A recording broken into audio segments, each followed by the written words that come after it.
Bonjour et bienvenue dans notre séquence Focus Fonds. Aujourd'hui, nous sommes reçus par Elisabeth Louis, gérante du fonds GF Fidélité et de Generali Europe Mid-Cap, de la société Generali Investment. Bonjour Jérémy. Peux-tu nous expliquer comment le fonds s'est comporté depuis le début de l'année?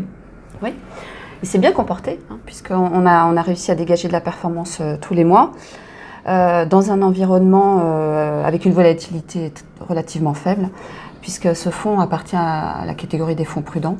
Donc c'est quelque chose, un facteur auquel on attache beaucoup d'importance. Donc on est plutôt content. D'accord. Et donc peux-tu nous expliquer quel a été le moteur de performance? Oui, alors il y a 3 moteurs principalement. Le premier, c'est l'allocation. Le fait d'avoir surpondéré les actions progressivement depuis le début de l'année dans un marché qui était plutôt porteur sur cette classe d'actifs.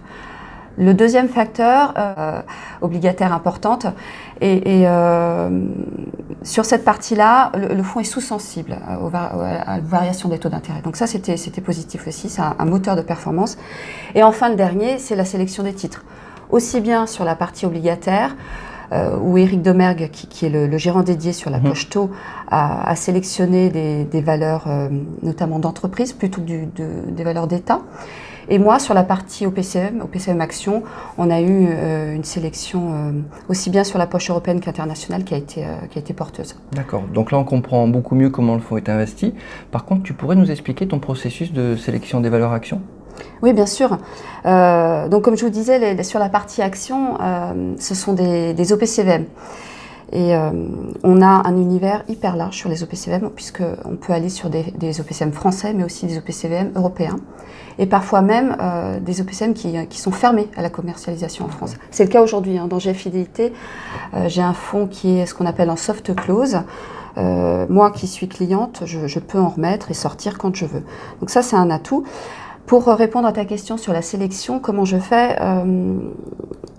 assez rapidement, parce qu'on pourrait en parler pendant longtemps, mais il y a 2 étapes. La première, c'est l'étape quantitative. On a un outil qui nous est dédié, qui est Morningstar, et j'utilise aussi Bloomberg. Mais Morningstar, c'est quand même le premier point. On va construire des univers homogènes, c'est-à-dire que je vais prendre des fonds qui se ressemblent en termes de capitalisation boursière, d'exposition Europe. Si je regarde un fonds zone euro, je vais prendre vraiment que ceux qui sont sur la zone euro. Je vais pas inclure ceux où il y a du UK et de la Suisse. Donc vraiment, c'est très important de prendre des fonds qui sont dans la même catégorie. Et là, se déroule tout un processus de quantitatif. On va regarder les pertes sur plusieurs périodes, sur des périodes aussi par rapport au marché. C'est important de regarder aussi un fonds qui a un style croissance, comment il s'est comporté pendant la bulle technologique, par exemple. Donc là, c'est l'étape quantitative.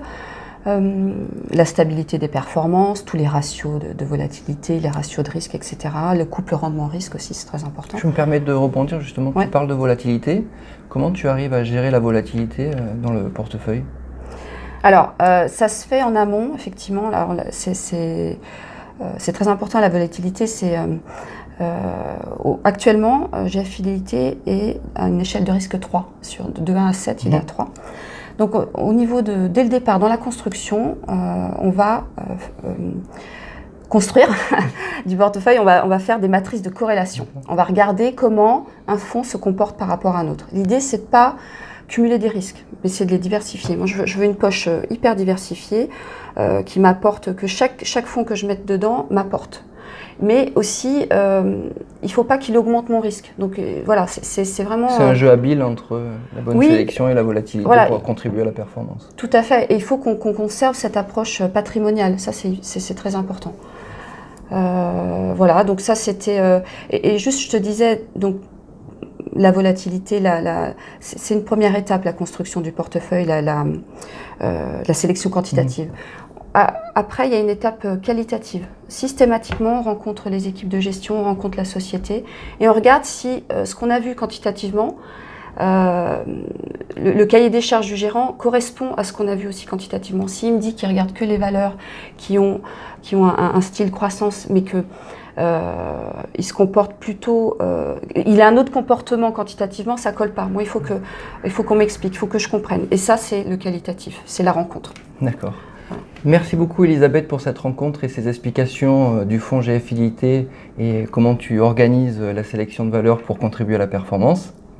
Merci Jérémy. Moi, je suis à ta disposition pour s'il y a d'autres questions après. Je te laisse le mot de la fin.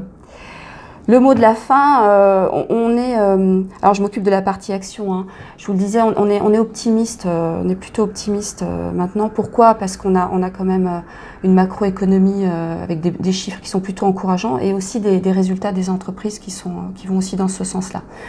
Donc bien sûr, il reste des incertitudes. On a eu les résultats des élections en Angleterre ce matin. En Italie, il y a plusieurs éléments d'incertitude. Néanmoins, j'ai l'impression que la microéconomie reprend un peu le dessus et ça, c'est à notre avantage, bien sûr. Et puis, pour rappel, en bourse, les performances passées ne préjugent pas des performances futures. Bon, bien sûr, moi, mon cahier des charges, c'est de donner la meilleure performance. Voilà. Je te remercie en tout cas, Elisabeth, pour cette interview. De rien, merci.